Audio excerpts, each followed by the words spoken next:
Assalamualaikum warahmatullahi wabarakatuh. Pada kesempatan ini Ustadz Salman akan bercerita kepada semuanya. Sebelumnya Ustadz tanya dulu, gimana semuanya? Sehat? Alhamdulillah. Insya Allah semuanya sehat dan semuanya mudah-mudahan dijadikan anak-anak yang soleh dan solehah. Sebagaimana di dalam Al-Quran kisah tentang Nabi Ibrahim yang saleh, Nabi Ismail yang soleh begitu. Ya.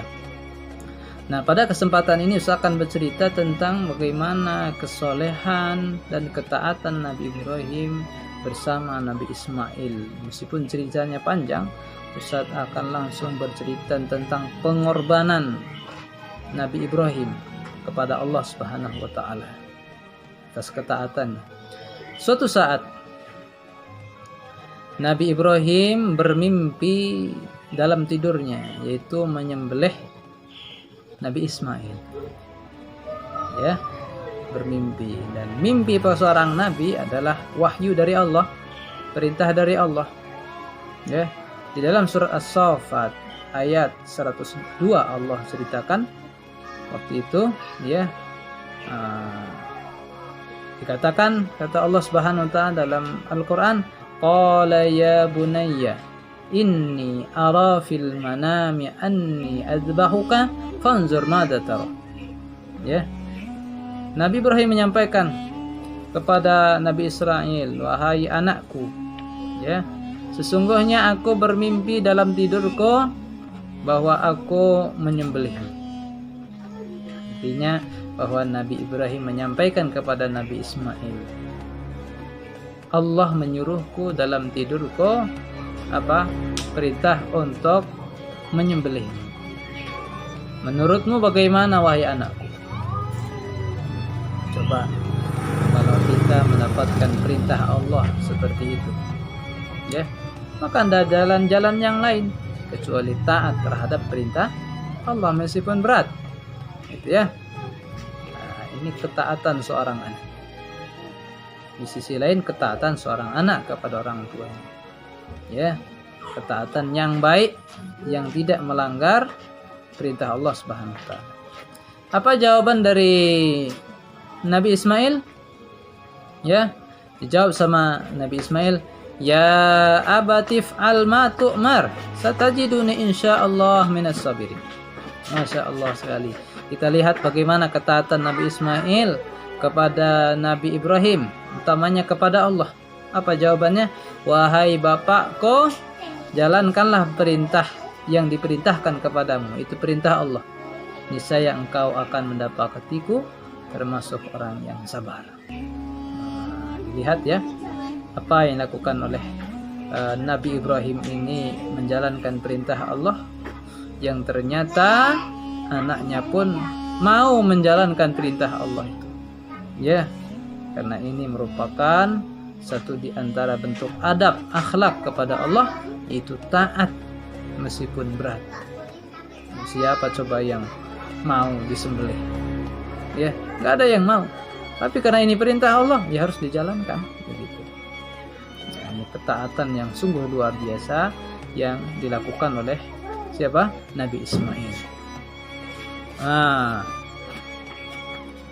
kita lihat, benar nggak dilakukan sama Nabi Ibrahim? Betul, benar-benar dilakukan sama Nabi Ibrahim. Akhirnya apa pesan Nabi Ismail? Wah bapakku, pada saat engkau mau menyembelihku, ya, jangan sampai mukamu dihadapkan kepadaku. Jadi, takut nanti malah nggak tega begitu. Nah, saat itulah kemudian dapat godaan dari setan. Datang setan kepada ibunya Nabi Ismail, Hajar, menggodanya agar supaya tidak membiarkan Nabi Ibrahim menjalankan perintah Allah. Tapi akhirnya kemudian setan tidak mampu menggoda Hajar. Begitupun datang kepada Nabi Ismail, ya, untuk membatalkan setan tadi, supaya membatalkan perintah Allah. Tapi kemudian Nabi Ismail tetap teguh pengen menjalankan perintah Allah. Begitupun datang kepada Nabi Ibrahim. Ya, akhirnya kemudian Nabi Ibrahim pun ngambil batu kecil-kecil, ya, itu yang disebut dengan lempar jamrah. gitu ya. Nah, itu melempar batu-batu kecil ya sebanyak 7 kali. Nah, dikenal dengan Jamratul Aqabah, ada Jamratul Wusta. 7 kali lempar supaya pergi setan tadi. Insyaallah hanya pada saat kemudian diletakkan alat pemotong ke leher Nabi Ismail ya, pada saat tidak dipotongkan gitu ya, ada yang mengatakan sudah upaya dilakukan begitu, tapi kemudian Allah kemudian memanggil Nabi Ibrahim. Wa nadainahu ayya Ibrahim, kami pun memanggil Nabi Ibrahim. Qad saddaqtar ru'ya, wahai Nabi Ibrahim, kau sudah membenarkan mimpi atau perintah dari Allah.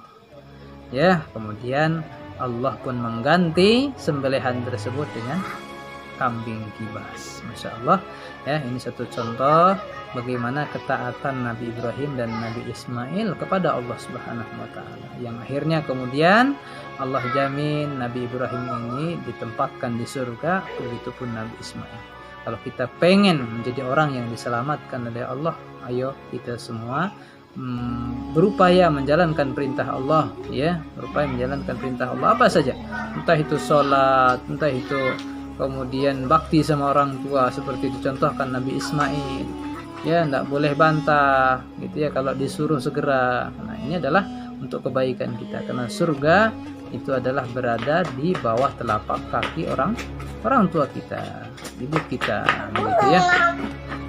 Mudah-mudahan semua kita dijadikan anak-anak yang soleh seperti kesolehan Nabi Ibrahim dan Nabi Ismail. Billahi taufiq wal hidayah. Assalamualaikum warahmatullahi wabarakatuh.